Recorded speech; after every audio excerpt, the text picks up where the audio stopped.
We're going to the moon, baby! Or are we?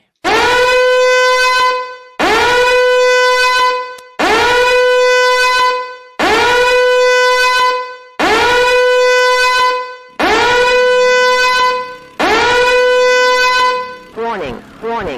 The United States government has issued a civil warning for all citizens of the United States. We're going live. We'll do it live! This is the Come On Man podcast. And here's your host, Paul Bauer.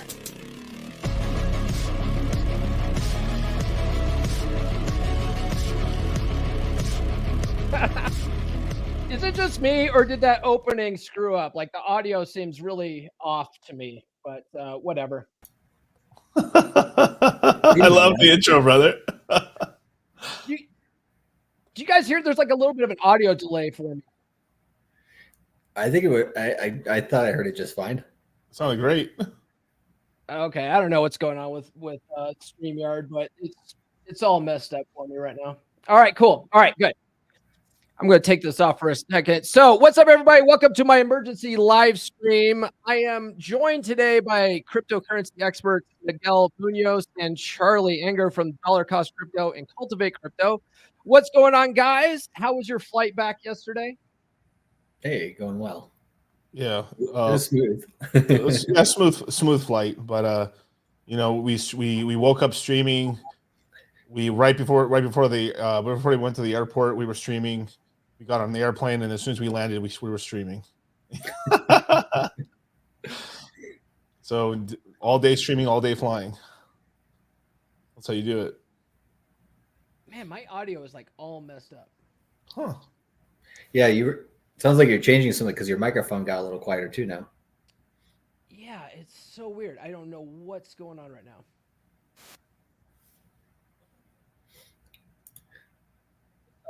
Anyway, so I had an opportunity to work with Miguel before on Dragon Ship. Time I've had a chance to stage. So welcome to the show. There's a lot of stuff going on right now in crypto. So much so that I thought we should have an emergency live stream to talk about it. The first thing I have on my list is the spot Bitcoin ETF approval. Can you guys, maybe one of you guys, break it down? Like, what is that for people that have never heard of it? You want to go, Charlie, or do you want me to do it? You jump on Bitcoin, I'll jump on the Ethereum one. How about we do that? Sure, why not? So the Bitcoin ETF was this really pivotal moment in crypto. We've been wanting it to happen for years now. I mean, I think upwards of since 2014, people have been talking about that'd be really cool if there's an ETF passing for this. We want to be a real market, as well as it gives access to retirement money, 401k money into the crypto space. This is the biggest market on the planet. There's trillions and trillions of dollars in 401ks and the assets. It's primarily how most people buy stocks anyway around the world.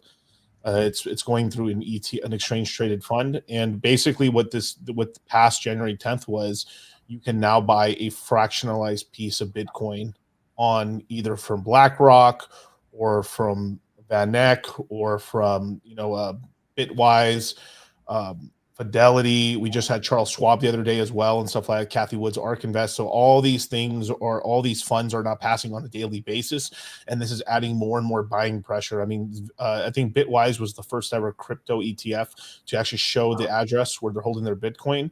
And when I saw it, it was at 11,000 Bitcoin. Today, I think it's over 15,000 today. So we're talking about these funds are slowly gobbling up the Bitcoin supply, which when you start buying up the supply, can drive the prices up quite substantially. And the thing is too, a lot of these ETF holders are pretty long-term holders. A lot of times it's a part of hey, we'll buy some eventually. It'll be a part of hey, okay, there's going to be sort of like how you can dollar cost average. There's going to be in the future funds where it'll just be a percentage of their dollar cost average. So let's just say every month you may buy $1,000 in terms of your fund in your 401k. 150 of that might be in the crypto space, just passively. And so this will start adding over the next couple of years a passive buying pressure in the space, which will help really drive up the prices. Yeah, I think they're already up to 3% of the total Bitcoin supply is what these ETFs own of Bitcoin already, and that's a limited supply. So, it helps the price to go up. So it's kind of like just to help me understand, because I'm new to the whole concept of a Bitcoin ETF, but it's like it's kind of like in the stock market where they buy up a bunch of companies and they all package it into one thing. So you can sort of buy a whole bunch of companies at once with ETFs. So with this, you buy a whole bunch of Bitcoin at once with an ETF. It's a very simplistic version of that. I think in the future there will be like a traditional ETF, which will be like you're buying the entire industry. You're buying like top 10, 20 market cap coins, or like the leading market industry leaders in the space and stuff. But that'll happen much later down the line, I'd imagine. Yeah. So if somebody's using, let's just imagine like you're kind of most boomers out there that are, like, I don't want to buy Bitcoin itself. I don't know how. It's kind of hard. Well, okay, now in their Roth IRA or their 401k, it's easy. They just buy this one of the ETFs that they like of Bitcoin. It tracks Bitcoin's price, and then they don't have to worry about self custody. Got it. Do you guys typically recommend people get into crypto that way, or do you guys recommend buying it direct through the exchanges and stuff? Directly. Yeah. We want you guys to actually own your own crypto. Right? The reason for crypto, especially for anybody who's not a boomer, right? Because for them, it's mostly about, making some gains before, well, they're in retirement now, but you know what I mean? Like making some gains on the money that they currently have, but with nothing too crazy, versus, for everybody who's younger than that, generally speaking, it's like gold. Would you rather own physical gold, or would you rather have, a paper IOU from Wall Street?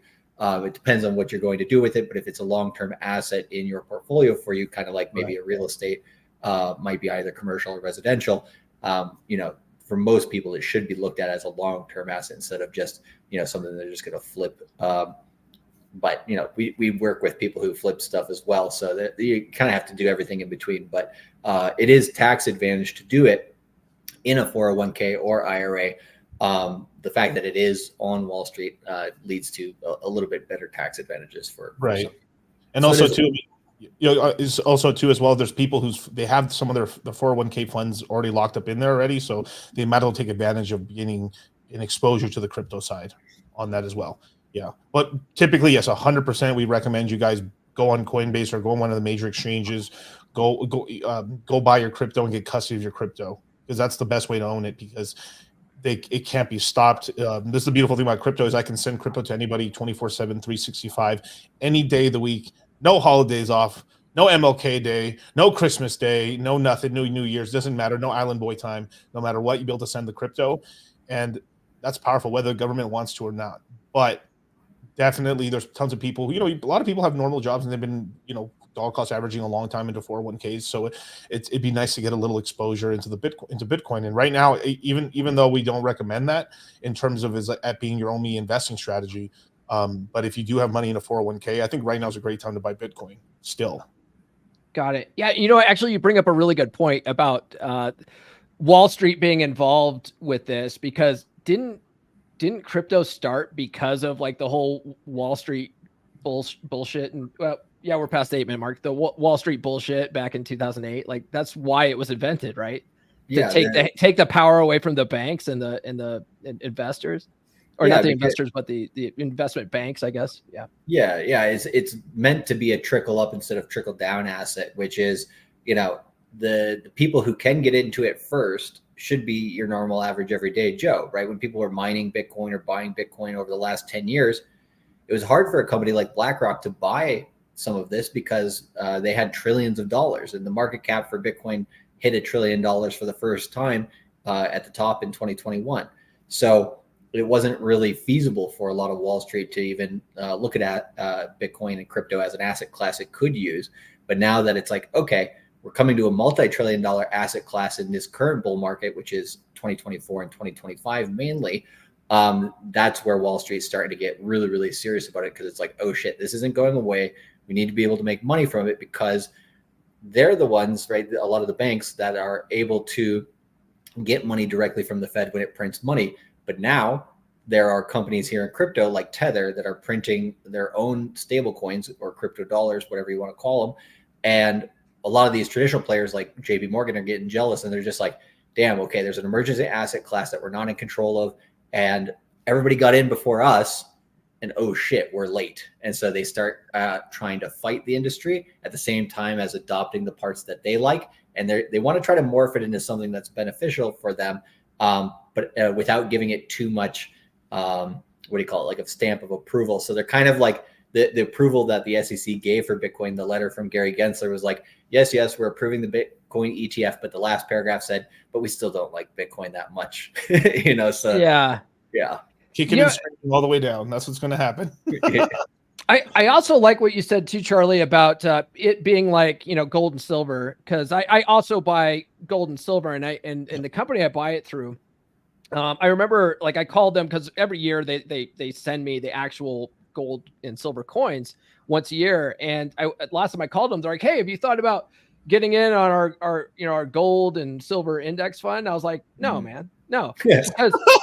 Because the whole reason why I buy it, like I read Robert Kiyosaki's book Fake years ago, and he was like, dude, if the dollar completely collapsed, you at least have physical gold in your hand, like that's still going to be worth something. So that's why I have it. I don't have it for to add to my 401k portfolio. So and the great thing about Bitcoin and crypto in general, just the technology, is how like if you go on a plane, they're like, hey, you can only take $10,000 worth of stuff over here, and like they ask you through customs everything. With crypto, they have no idea, like if you're coming in with $1 million, $10 million, $5, whatever it is, they're just like, yeah, they can't stop it. So you could go to another country and like, let's say for example, for whatever reason you need to move assets somewhere around the world, they literally cannot stop it. Like they can't prevent that from happening, which is one of the differentiators between gold and Bitcoin, which is why, because some people might be like, well, Bitcoin has a lot of similarities. What's like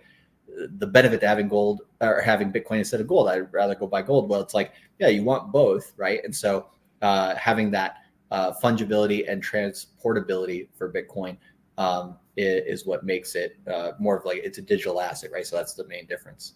Yeah, I would also throw in there too, if you want to make a lot of money, even if you're a long-term investor. I'm a long-term investor. I'm not a day trader or anything like that. But long-term, what's the word here? The volatility, I guess, of Bitcoin causes you to actually make more money quickly, because it goes up crazy high. It does drop down considerably when it, I think, Miguel, what were you saying? Like about every 4 years or something like that. It tanks, but it never goes to zero. It's always still above where it was when it tanked the last time. So it still is trending upwards. And you're actually going to gain more money in the long term than you will buying gold, I think. So I'll put it in this context. Like me and Charlie have been around this is our third cycle around. So it's like, I've been in crypto since 2016, Charlie just as long as me. And in 2017, Bitcoin hit $20,000. It crashed to $3,300, $3,500. Then we went right back up in 2021. Bitcoin went up to $69,000. It crashed, and its all-time low was 15,500. Look at the difference: 3,300. A couple years later, at the all-time low, all things are dead. 15,500. Look at that. Mm-hmm. And I think it was Raoul Paul. I heard this stat from. He's like a guy who's been in the traditional market for a long time, kind of Wall Street savvy guy with a lot of connections. He gave a stat the other day that I heard, which was since 2008, if you look at the M2 money supply and how much money has been printed and kind of how assets have performed compared to the new amounts of capital in the world, the S&P 500 itself has been generally flat against that new money supply, meaning if you bought, stocks 10 years ago, they're basically the same value now. They're just inflated in terms of, we got more money in the system, and gold is like slightly negative to that. And Bitcoin and tech stocks are the only ones that are actually outpacing inflation itself. So, and of course, those things can change in the future and stuff like that. I think Bitcoin does slow down in its volatility a little bit after this next 4-year cycle. But with crypto, it's kind of like you have the main layer, which is Bitcoin, then you have Ethereum, which is the number 2, and then you have everything else being built right underneath that at the current moment. Yeah, that makes sense. Speaking of Ethereum, so you mentioned right at the beginning too that there's an Ethereum ETF coming out too. I had no idea about that. I knew about the Bitcoin ETF. It's the same people that are doing it? Yes. So like you have BlackRock, ARK Shares, which is Kathy Wood's investment vehicle, and a bunch of others. There was 11 spot Bitcoin ETFs that got approved. I think right now there's at least like 6 or 7 applications for Ethereum spot ETFs. And the main thing that you need to know about the ETF in terms of like it's the same vehicle as Bitcoin, it's just a different asset. So it's similar to what Miguel was describing before is what the ETFs do. But back last September, when we were telling everybody, hey, get into crypto right here because it's kind of like its second bottom after the bottom we had at the end of 2022, which is, so we had 15,000, then the second bottom was around 25,000, where things were going sideways. Then we said, well, it's going to ramp up from here going into a potential spot Bitcoin ETF approval. And from September 11th to January 11th, the day after the approval of the ETF, that was the whole move of Bitcoin going from 25,000 to 48,000 on its last run up. So now we have Ethereum sitting here around $2,200, $2,300. Ethereum's ETF is either going to be approved on May 23rd or August 7th. So within the summer. And so leading into that, what's going to happen from probably about March or mid-February, somewhere in that 1 month from mid-February to mid-March, we're going to then start having that nice run up there for Ethereum as well. And the cool thing about Bitcoin and Ethereum is as one goes up, the other gets pulled up with it. And so that, and then that pulls up the rest of the crypto market as well. So we should see a pretty good appreciation between now and the end of the summer for all crypto assets, but specifically for Ethereum. And then any dips that happen, you know, like 20, 30% in crypto of a down move within like a few weeks is pretty normal. And so any of those types of moves that we happen or that we have between now and then, which I think will probably happen in March and May, those will be the 2 time periods then to basically snatch up what you can. And you want to be able to know what the market's doing before that, right? You want to prepare for that a little bit, because if you just jump into it buying stuff you don't know, or if you don't know the market very well, then sometimes you can kind of get caught with bad coins or stuff that, you know, isn't as good as what else is out there. I would say generally 95% of crypto is pretty bad, right? There's a lot of meme coins, kind of worthless shit. And then there's, you know, 5% of the market, which is pretty high quality and actually good projects that are being built. It's kind of like the internet back in the mid 90s. You know, we had pets.com, great idea, never really took, right? Yeah.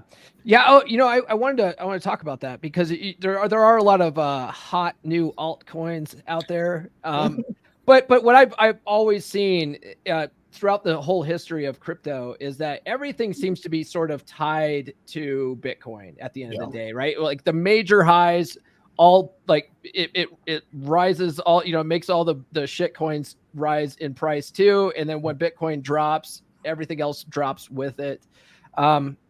So obviously, I think the smart move, and you know, I'm no expert here, but the smart move is always to at least have a majority of your money in Bitcoin, right? Or Ethereum. And let me ask you about that too. So, and I do know this, but we have a guy here, my man David here says, I'll be honest, I don't know squat about crypto. Bitcoin's a cryptocurrency, right? But Ethereum is a platform. Is that right? They're both cryptocurrencies, and you can argue that they're both platforms. Bitcoin's trying to become one, more so now. So the best way to put it is Bitcoin solved the problem of not being able to copy digital currency. Before, there was a lot of attempts at digital currency, but all of them you could just copy paste and make more supply. And they had to find out through encryption how you could make something that is scarce digitally. That was a really hard problem to solve. And they solved it, I think, in 2003 or 2004, a guy named Nick Szabo solved that problem. And then in 2009, Bitcoin was created. So Bitcoin was the first cryptocurrency, first digital asset. There's going to be a lot of different names for that, first blockchain. And then Ethereum did the same thing, but what it added on top of it was an application layer of smart contracts, which allow for executable things to happen based on what you input, so programmability. And that programmability then, like you said, leads Ethereum to be a better platform than Bitcoin has been. And so a lot of the stuff that's being built, the infrastructure that's being built in crypto has mainly been Ethereum based because of that. Got it. Okay. All right. I think that makes sense. But I'm sure that everyone else is. Yeah, those types of concepts. Like what? Like you guys are nerds. Just give us some money. Man. We just want some money. So the other big thing that's in the news is the Bitcoin halving, right? Or the halvening, right? Yes. That's what the cool kids call it. So what is that for people that don't know what that means? So okay, when back when Bitcoin was first created, right? Every 10 minutes, it basically the supply started at zero, literally zero, and every 10 minutes, you'd finalize a block, and what a block is basically the computers or laptops that were running Bitcoin at the time basically agreed that these transactions are real, and then because for them doing that, they received 50 Bitcoin. So the supply started at zero, boom, now there's 50 Bitcoin. The next 10 minutes, another 50 Bitcoin, and it just kept doing that for 4 years. So they set it up for for the first 4 years of Bitcoin, you had 50 Bitcoin coming out every 10 minutes for 4 years, and then the halvening. What happens is it goes from 50 to 25. Then it happened again, 25 to 12.5. Then it happened again, 6.25, and then it's about to happen again. It's to artificially reduce the supply in circulation? Correct. Yeah. Okay. So the total supply of Bitcoin is 21 million, and right now we're at 19 million. So basically, the supply is really almost completely out already. Okay. Yes. Yeah. So and then the less coins you have chasing the same amount of goods causes it to be worth more. Yeah, because demand every 4 years, that narrative is okay. Every 4 years, this amount decreases. Well, every 4 years, more people tend to know about crypto, more people tend to know about Bitcoin. And now that the institutions are publicly getting into it, they're going to start selling this to your average everyday Joe. They're going to be like, there's going to be TV commercials. There's going to be different marketing campaigns. And if, your banks are telling you, hey, come invest in Bitcoin, it's a good hedge against inflation. A lot of people who were against it before are going to be for it now, right? In this current 4 year cycle. So the amount of demand is increasing. So it's just a supply versus demand problem, where we always have the supply decreasing. So if demand stays the same, price goes up pretty decent. But then usually because price goes up, they tell other people, then more demand comes and price goes up even more. It's basically the exact opposite of what they're doing with fiat currency, which is they're printing a whole bunch of fiat currency. Right. So you have way more dollars chasing the same amount of goods, which is causing the price of goods to go up. So they're doing the opposite. Like I would say, like fiat currency in traditional systems is this system called Keynesian economics, which is what they usually teach in school. And then there's a school called Austrian economics that's more like free market, let companies fail if they can't actually provide value to the market, which obviously they don't do, like we saw in 2008. But it's more of what some people call like a pure market. And so a good way to research Austrian economics, because most universities will say, oh, the Austrian economics guys, they're all quacks and crazies and stuff like that. But there's a website called Mises, MISES.org, and they have some pretty good looks on how to see economics from that point of view, because I think most people aren't taught that. Yeah. Most people are they're clueless when it comes to that stuff.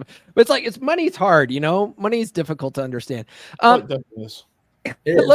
Let me ask you guys this. So there's crypto regulation outlook for 2024. So given recent enforcement actions and legal challenges faced by major players, I saw recently that the SEC is suing places like Coinbase for various, other things. Yep.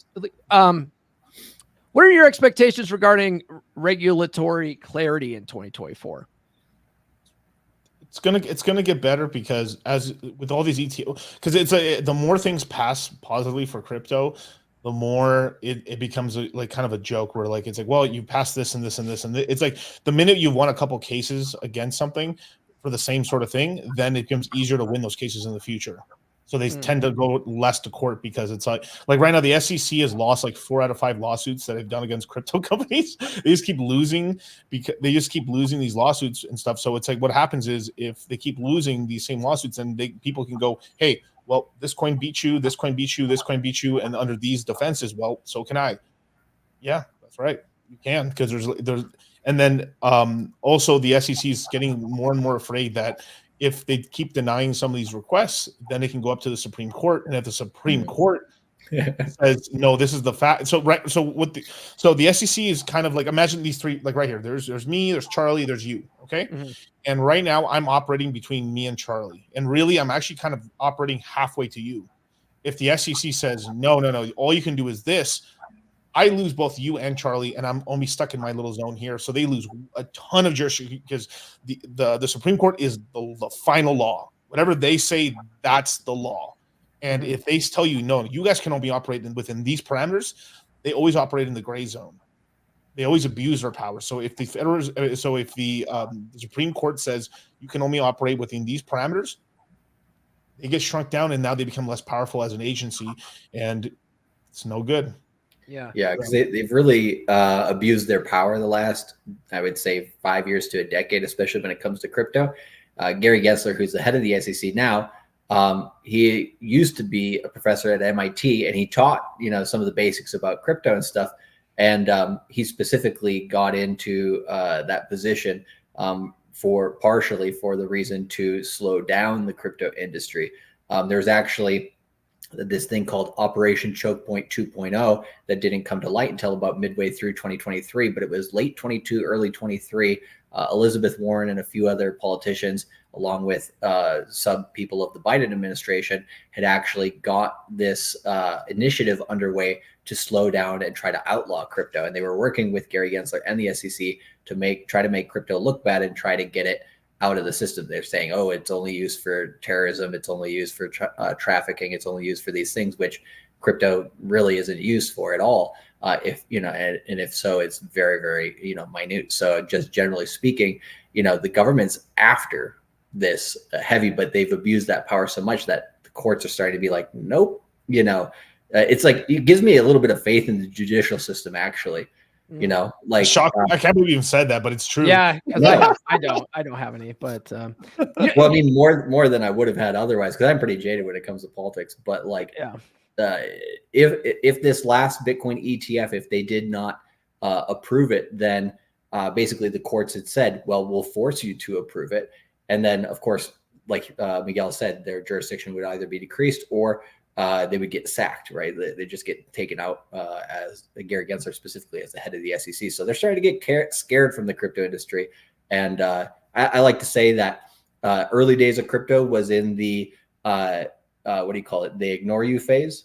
Then it went into the they laugh at you phase. Now we're in the they fight you phase. And then the last phase is you win. So, yeah. It's funny you said, it's only been used by terrorist organizations, stuff like that. When I first heard of crypto, this was right when it first came out. It was because like I used to host my a different show back then. It was more of a tech show. It was more of like, for hackers and systems administrators and stuff like that. And so I did a whole episode I was like, okay, if I wanted to buy goods over the internet like cash, how could I do it without the government knowing? Right. So that was my question. And that's how I discovered Bitcoin. And that's all. I'm such an idiot. Like that's all I thought it was good for at the time, was like, oh, I can make transactions over the internet. I didn't realize it was like an investment opportunity. Right. Back then it was like $30 a Bitcoin. I could have bought up so much goddamn Bitcoin. I would have been in a Lambo right now. I don't know. I bet you a lot of people feel like that. I do want to ask you guys this, and hopefully you guys know, because someone brought up that, that the SEC is suing these Bitcoin companies or Bitcoin, platforms like Coinbase and stuff like that. Mm-hmm. If they're a government agency, do you know why they're suing as opposed to like pressing some kind of charges? Because that doesn't make sense to me. I don't know if you guys know what's the behind the scenes on that. Yeah. So it's, what do you call it? Like trying to slow down the industry versus trying to put people in jail. So the Department of Justice is in charge of actually enforcing, legal courses against these companies. And in order to do that, they actually have to have committed a crime or something that could be construed as one. And so the Department of Justice basically went after Binance, which is the largest international crypto exchange. And currently the CEO of that company is actually being kept within the United States. He's freed to go around, but he can't leave the United States because they're basically investigating him for, was your platform used, in nefarious ways? And if so, did you know about it? That's what they're trying to figure out there. So for that one in particular, they are actually going through a legal action course. But with a lot of these other companies, they don't really have anything illegal that they can say like these companies knowingly did or anything like that. So what they're really just trying to do is be like, okay, you're trying to serve too many customers. We're going to limit you with how many customers you can serve or how you can serve those customers. And so they're just putting up roadblocks really in that case. Yeah. Okay. All right. That makes it. They're just being assholes is what you're saying. Oh, okay. yeah. Oh, yeah. Exactly. There is one legitimate cases is when some crypto companies actually go bankrupt, which is normal, versus they're embezzling customer funds and need to do redistributions and find the money out. And that's why, I mean, you saw that with FTX is the famous one. Yeah. Really is and stuff like that. But that's something completely different from them just trying to slow us down. So, but Well, kind of, and FTX wasn't even really a crypto problem. Most of the laws that FTX broke were all laws related to Wall Street based companies, right? They tried to have an offshore company and do things illegally, and they use the exact model that Wall Street uses to do those things, right? They were a crypto company, but that was just kind of part of the industry, not really what caused them to like have those illegal actions. Oh, okay. All right. That makes sense. So we're at the half hour mark here, guys. You guys have some resources available for people that want to understand this more. You have a crypto mindset course, right? That's available. Links in the description for that. Can you guys tell us a little bit about that, about your crypto mindset course? What's involved with that? Sure. So the crypto mindset course is a brainchild of me and Miguel. And we put this out for the first time in September of 2020. And we were thinking, hey, we want to educate, especially a lot of people in the red pill community, because that's part of the internet community that we originated from. And we know a lot of people in the red pill are basically pro-freedom, pro-libertarian kind of things, and also pro-self-sovereignty and owning your own assets and stuff like that. So it really, fit well with, the lines of thinking that we had. And we said, we want to, basically see a lot of people have as much success as possible in crypto. And we see so many negative things around when people come into crypto that they usually just get chewed up and spit out right away, because it is a pretty, like any other industry in finance, it's pretty cutthroat. So we were like, okay, how can we get people into crypto safely and with the lower amount of risk, and then how can we kind of give them training wheels or crutches to get to the point of independence? Because it is like, you're a very smart guy, you've researched a lot of stuff about finance, you know your shit, but the crypto's a brand new thing. So like a lot of this stuff that we were talking about today, you've heard a little bit about, but not the details. And so it's like, okay, I'm trying to wrap my head around this, right? And that's everybody else too. It's the same thing as the internet back in the early 90s. A lot of people were like, well, what's email? Like, I got fax and postal mail. Why do I need this email thing, right? Mm-hmm. And so it's that type of learning curve, and everybody needs to go through it. And so there's just not that many places out there for people to do that in a kind of safe manner that's comfortable, and that's also gets them up to speed at a good rate. So that's what we're trying to do here. We've been successful in that, and I think this is our 12th crypto mindset course. Yep. And we do it about once every 3 months or so. And we usually do it when there's an opportunity in the market. And that opportunity coming here in February, March is what we're seeing. And so if you decide, or if anybody decides to jump into the crypto mindset course, essentially what we do is we give them 5 pre-recorded webinars, which essentially get them set up with the basics. If they know nothing about crypto, or they have some information, but it's not, fully there, then basically they go through those 5 webinars, they get all the basics set up. Boom, they're comfortable with, hey, I know how to buy Bitcoin now, I know how to buy Ethereum, and maybe a few other coins here. Then we go into 15 live webinars, which we're going to be doing from February 9th to February 23rd. We do 2 days on, 2 days off. The 2 days that we do the webinars at 10 a.m. and 10 p.m. Eastern. And then we do that for 2 days, take 2 days off so people can review. Everything is recorded. So that way, 8 to 16 hours after each webinar is done live, then people can go and review them. Or if they're out working or something, then they can come back and review that. And they can review that throughout the whole quarter, whole year, actually a whole decade. We never take those resources away from people. They always have access to that, as well as a Telegram chat where everybody's in there communicating with each other. And if, some people are sharing notes and sharing information, making sure everybody's on the same page. Then after those 15 live webinars, if there is a move in the market or something that we think is really important for people throughout that quarter to understand, then we'll do these things called flash webinars, where we'll do a webinar quickly and be like, hey, everybody jump on here. We got some new information. We record those as well.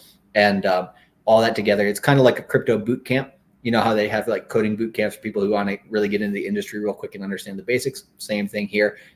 If the crypto market is going to get so hot over the next year to year and a half that like, if you haven't prepared for that and you're trying to get in it, what tends to happen to people is they end up buying when prices are at new all-time highs, and they buy bad coins, then they get chopped up and they're like, oh, this shit's a scam.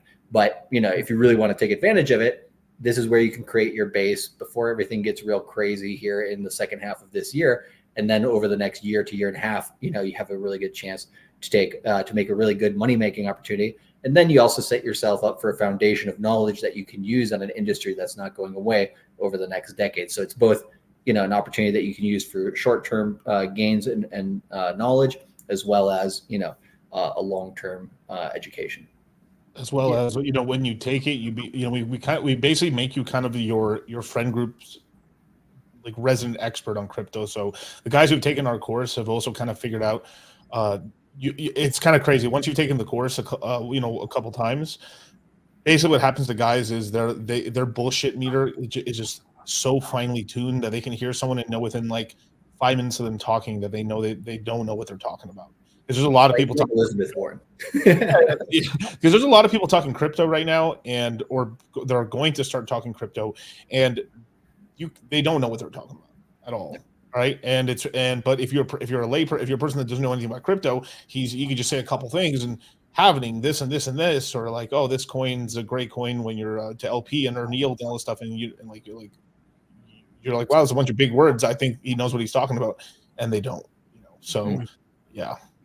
Yeah, that makes a lot of sense. I think, let me know what you guys think about this. I think one of the biggest problems guys have getting into crypto is they get in when everyone's hyping it up. Yeah. Everyone's like, oh, you got to buy now. Oh, it's never going to be higher. It's never going to be, you're right. And so people jump in at the top of the market and then they get completely wrecked. Right. So is that what would you say like is probably the number one thing that people make that mistake when they are just getting into it? Or do you see other things too?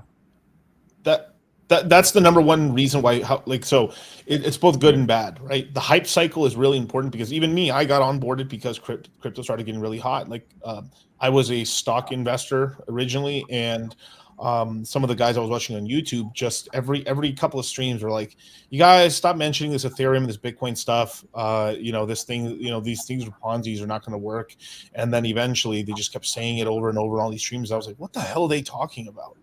And then I looked into it, and thank God I got in at that point, right? But most people get in sort of around there or very close to the top, right? So if this cycle continues as normal, we'll start getting all-time highs and really crazy prices in 2025.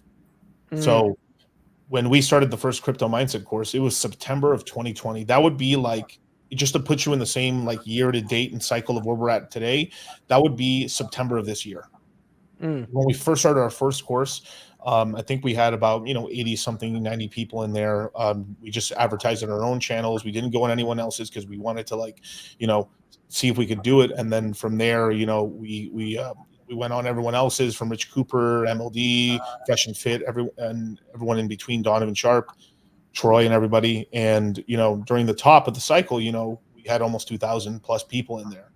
And we were able to onboard. But the beautiful thing about this cycle around is that this time we had our courses out now in the red pill space. During the time when this was crashing, we were able to help a lot of people sell their crypto off, prepare them, and we bought the bottoms on these things. And the really important part is this time we're starting much more earlier in the cycle. So we're able to onboard guys like your community, the Fresh and Fit community, and we're getting in way earlier. And this will lead to like a lot of the red pill guys being a lot of profit. We helped a lot of our guys make a lot of money last cycle, but this cycle it's just going to be a different level just because of how many people are going to get started earlier. Like we're in before the ETFs on the Wall Street did.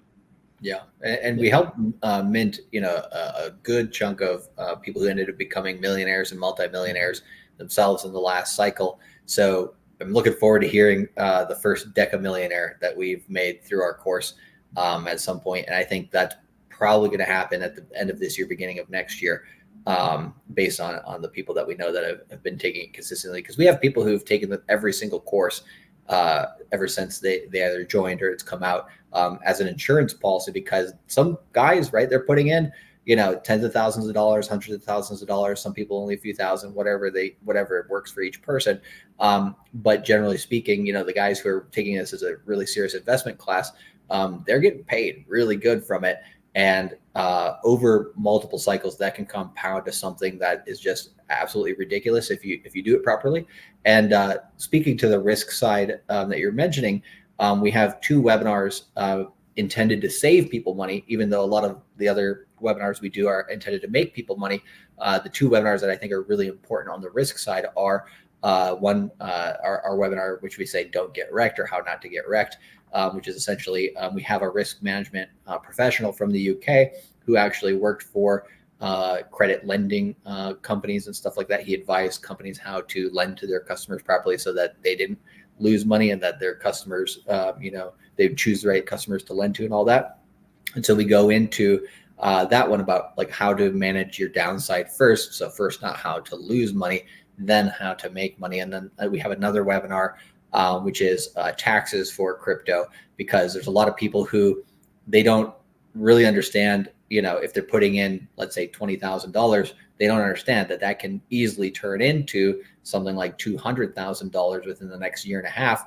And if they don't think about that in advance, then they're going to get hit with a worse tax bill than they could have otherwise. And so that one as well is really important for saving people money. Okay. Yeah, I was going to ask you guys about, you guys ever tell people like not to buy? Like, hey, don't buy right now, or don't buy that piece of shit coin. What the fuck do you think? Yeah, all the time. Does that sort of come up in like your community? Because you guys have what do you guys call it? The Citadel. It's like a group chat community. Is that where people come up with dumbass ideas? And you guys take a step back for a minute. That's not a good idea. This is why. I'm just curious about that, because you always see people hyping up shit and pumping up stuff. You almost never see anybody say don't buy it right now. So I'm just curious about that. I mean, definitely. I mean, the thing is, like, we're in the part of the cycle where as long as the thing you're buying isn't really stupid and outright a scam, it will do moderately well, but there's coins that you can just make more money in, right?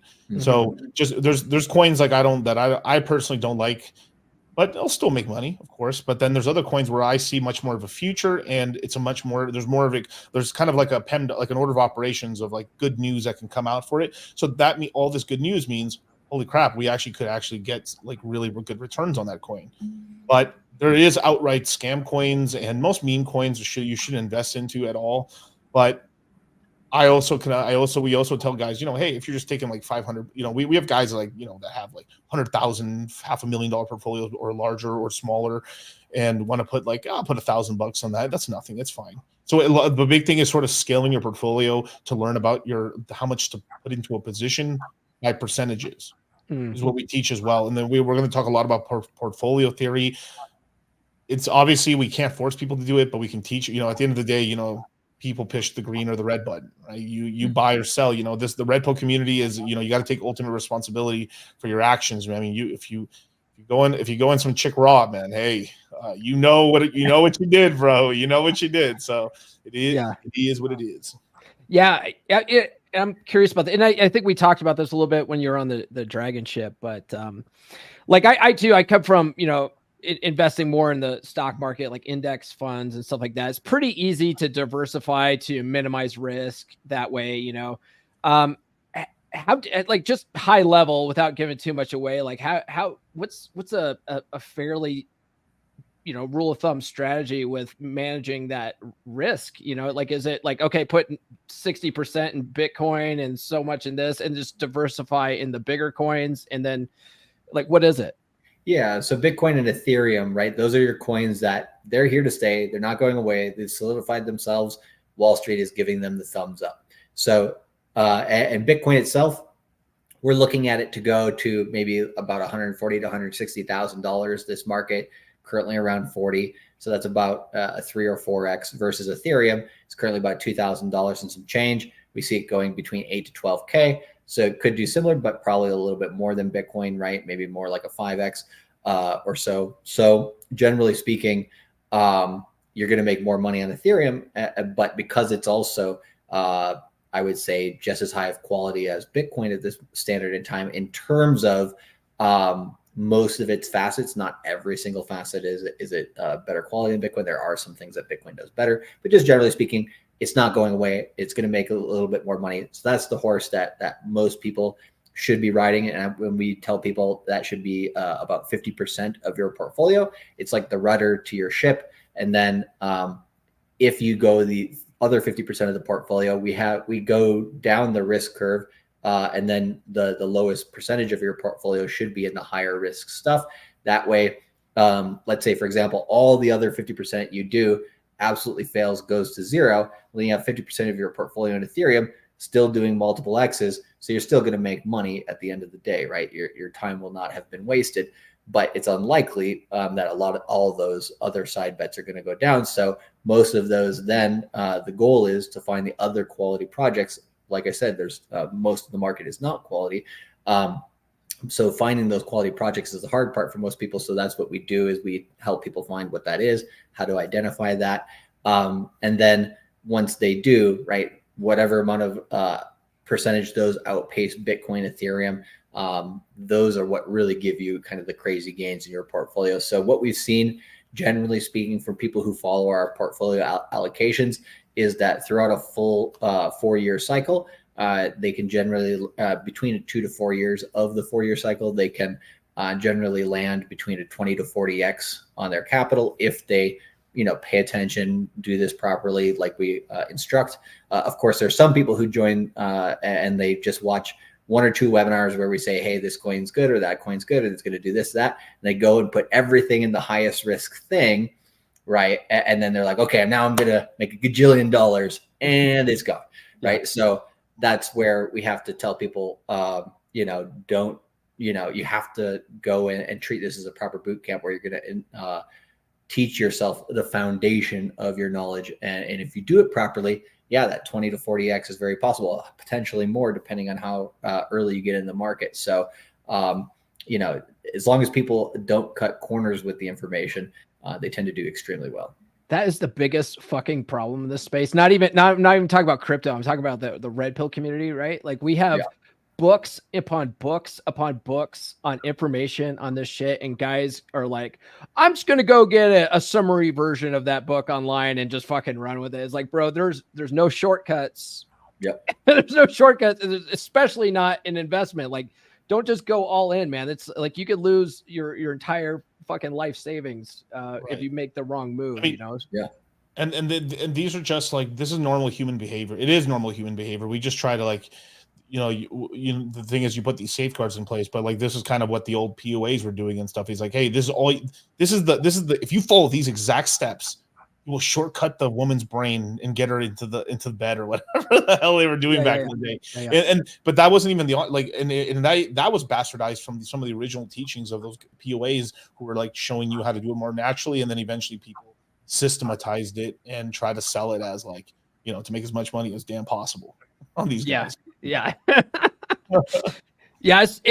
that's one of the things that I have a men's community too. And it's like, sometimes guys will come in there and they'll be like, yeah, I got the summary of this book. I'm like, no, read the whole fucking book and read it multiple times. Cause you're not going to fully grasp the information. And, if you don't do the whole thing. So if you guys sign up for the crypto mindset course, take all of it in, take notes, watch it multiple times. You guys will fucking get this stuff, Yeah. And then people, like Miguel said before, then people become the expert within their local area, because a lot of people around, most people don't know this knowledge, which is why we call this the red pill of finance, because it's extremely powerful. And then when the market does get good next year, everybody's going to be coming to you and being like, so like, what's this all about? Right. And like, it's pretty cool to see when that happens, but just kind of give people a taste of like, you know, how many people we've helped. We've helped over 14,000 people over the last 4 years to get into crypto. And in the current course, we have over 400 people already signed up and in there.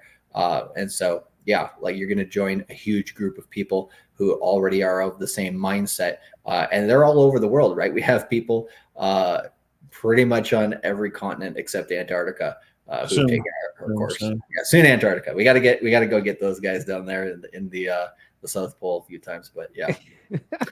Let me ask you guys one more question here, and then we can go to super chats and wrap up. I think something that's relatively new concept to me that I just learned. I don't know, maybe a year or two ago, was the concept of staking certain coins and getting an APY. Do you guys recommend that? Because I do stake some of my Ethereum, and I purposely, my only like one shit coin that I buy is Cosmo, so that I can get APY on that. That's the only shit coin I have. Like the rest is, you know, it's all in Bitcoin, Ethereum, and then I have some in Litecoin, you know. But that's it. Shout out to you, brother. So I got a little Litecoin too, man. Old school. It's old school. So on a per coin base, every staking, every LPing, every yield farming is on a per coin basis. Mm-hmm. So it's different things for different coins. Like as an example, right? Cosmos, yeah, it's generally pretty safe to stake that. Polkadot, Kusama, same thing, safe to stake. It's perfectly okay. There is coins where if you stake them, you can't get them out for a long time, or there's stipulations, or you use a third party and they play these games on you. I'm guessing Ethereum using through Coinbase or Kraken, I'd imagine. Yeah. Coinbase. So that is relatively safe. But Paul, what I would tell you is probably by the end of this year, I would just put that Ethereum, the yield you're getting off that is nothing. It won't, like, it's not worth the risk. There is parts of the market during like a bear market, why not earn the yield and stuff, but still we do not recommend third party ways to like yield and stuff by it. But we understand sometimes you want to get some yield, I guess, but it's just being really careful, because typically it's during the tip of the market and the crash afterwards that apps go down and wallets get drained and entire companies go bankrupt, or if you found out your Ethereum was never there, they stole it basically. So it happens every single time. In 2017 it was mostly vaporware stuff, so they could barely have a website up and running in 2017. But in 2020 we had sophisticated companies yield farming across multiple chains, giving out yield to many yield bearing assets, and they robbed people blind. And we know people that we know people from other communities, and we were able to warn all our guys to get out. We saw kind of which way the wind was blowing around, I'd say October, November of 2021, that we started sounding the alarm. Hey, you guys, we need to get out of all this stuff. Let's get out. And we got our whole community out. There is coins like Hex where it's built on staking on itself. So if the coin has like an effect where it's part of its like fundamentals is to stake itself and earn yield, that's perfectly okay. And that's also, we also discovered too, that's if you earn yield off itself, that's okay if you're Muslim, but there's like certain like religions where they can't really earn yield from people. So if you, like, as an example, if I lend my Bitcoin to you, I'm not supposed to charge you interest if I'm Muslim. Oh, Islamic and stuff. But for some other religions, that's perfectly okay and stuff like that. So just like something like a Hex staking is perfectly okay, but for other religions, other coins, the way they earn their yield is not correct. Basically, like Cosmos staking is fine because you're earning yield from yourself. That's fine, you know. Okay. But that's sort of how it works. So it's just, there's no short answer. It's just every coin has to be researched, and that's perfectly good, because when you're researching it, you know what it does, and then you can kind of figure out what to do with it. Like, one thing that me and Charlie are really good at is we're good at figuring out like underpriced assets and figuring out whether very unpopular assets are worth investing into. Like Solana was probably one of the most hated coins in the bear market. Absolutely hated, because it's completely affiliated with the founder of FTX, Sam Bankman-Fried. And we quickly figured out this thing's going to survive. The VCs haven't abandoned it. So we started, I loaded up the truck at $18, $25. Through my analysis and Charlie's analysis, this coin should have hit probably closer to $6 to $3 normally, but something happened. Big money started buying. Whoa, very weird. It was so normally coins in bear markets, they fall about 90-95%. And if they go to zero, they all go down 98 and they're dead at that point, right? It was a very unorganic pump that happened. So a bunch of money came in from exchanges and they just shot up. They basically, the whales were protecting the $10 price. So around $13, $14, it started pumping from there. And then I was like, oh crap, this is gonna run, damn it. So I loaded up my truck then, because I would have bought closer to the low, but the problem is that it didn't have a natural low, and that told me all I need to know. They're going to back it. So shoot. So I backed up the truck at that point, and then that's when a lot of our students bought around the same time. Other coins, we hit it right on the money. Ethereum, Bitcoin bought the lows on that one because it's just too big to manipulate at that level of a scale and stuff. It would just take an enormous, $100 billion buy. It would take something massive to just spike it at that point. And two, it's also doesn't an economic cost. It wouldn't make sense because if I had $100 million to buy Bitcoin, I'd buy it slowly over that time, so I get a good average price. If I buy $100 billion in one shot, I've basically stolen I've thrown away $40 billion plus money that I could have had. So it makes no financial sense to do that and stuff. But company wise, so these VCs saw that, okay, if Solana gets down to $3, people may truly abandon this completely. So they did it as we have to inject the capital now because we got to stop the fucking bleeding. Got it. Okay. And now it's the darling again. Now I love, Solana boys, Solana summer. I got these glasses here. Solana had the Hot Boy summer. We had a Hot Boy summer. I'll put them on in a minute. But it's back to $100 now. So the volatility there is your friend if you're paying attention and you're kind of watching all those movements. Got it. Okay. Another ecosystem that we're really, really positive about is the Hex ecosystem, which was absolutely hated. It was a swear word. Oh, you're Hexican. Oh, so you're Mormon. Oh, good to know, brother. Black sheep, right? You're a Scientologist. Oh, okay. Shoot. Whoa. Right. But because of that, we looked into the fundamentals. We saw that there was a huge community there. We saw that the founder was very charismatic, streamed a lot, was doing a lot of things. We were like, this coin's going to do very well, and it did. This is probably I'd probably rank it the coin that made the third most amount of money in the entire cycle. The only other two coins were Aave and Dogecoin, Shiba Inu. Basically, I made more from the bottoms, right? But if you were able to catch any of those coins from those prices, you made a lot of money, right?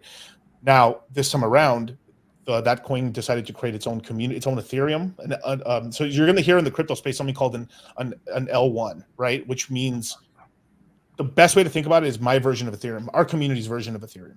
We're not going to use Ethereum. We're going to make our own Ethereum. That's what an L1 is. So they made their own L1. They made their own swap dexes like Uniswap. They made their own. They basically made everything of their own, right? And it's still a pretty kind of not hated asset. It's more of just some asset that's just tolerated, and we believe it's going to make a lot of money. So this is why we were able to really invest in this ecosystem and made great returns already. We're up 4 or 5 times from the bottom on all our assets and stuff, and it's just started. And this is the beautiful thing is because a lot of people miss a train. So the guys who miss a train are going to buy the tops on this stuff. So thank you for your donation. Thank you. Yes. All right. Thank you for answering that question. Let's go ahead and let me turn this banner off because I can't show any of the other cool stuff. Let's go ahead and do these super chats here. So we got brother Nathan, $2 looks like a super sticker. I'm gonna give you this one, man. I was just gonna say it. This guy fucks. Am I right? Oh my god! I love that. He gets the same one because $2 I was super just chat. gonna say it. This guy fucks. Am I right? Shout out to Beer Club. Hell yeah. We've got real John F. Kennedy with a $4.99 super chat. Miguel and Charlie have helped me avoid so many scams. Before them, I lost $10,000 listening to bigger channels. Get in the course. It's worth it. 10 out of 10. He gets this one today. I like this one here. Respect the cock and tame the cunt. There we go. All right. That's always fun to do. That was great. Oh, gold. All right. Only Chan while we're at it. No, I'm joking. Guys. Oh, do you still have that one? I probably have it on the soundboard somewhere. But What do you have? Oh no, just you reminded me of some streams we did back in the day in the Red Pill community. There's this meme where basically, it's just the groaning sounds of a woman. Oh, nice. Yes. Oh, nice. That's what. Yeah, I need that one. I've got this one too, guys. If you guys ever want to throw in a super chat, I got this one. Shame this horse. Yes, that's from our friend Elena's Bars Fitness. All right, guys. Thanks for joining me tonight. The link to the crypto mindset course is pinned in the chat. It's also in the description. Any closing thoughts, and where can people find you online? Yeah, a good closing thought would be essentially if at the current moment, you're undecided and you're just like, hey, I want to see what these guys are about. Come over here to Cultivate Crypto or Dollar Cost Crypto on YouTube, Twitter, Instagram, and anywhere else. We have both. We have our names basically on every platform there. And watch some of our content. See what we've been saying here versus what we say there. Are we inconsistent? Are we consistent? And suss it out for yourself. But I think everybody here in this community, knows, who you are and what you represent. And so, hopefully they can extend the same thing to us. But yeah, come watch our content absolutely for free. You can learn a lot just from that. And then once you're ready to get into the crypto mindset, that will help to speed up the process. And you want to take advantage of that next 1 year. It's going to be crazy. And a 10X is, I would say, the not minimum expectation, but just generally speaking, if you really take in the course content and information, you can do more than that versus if you watch our free information, results may differ.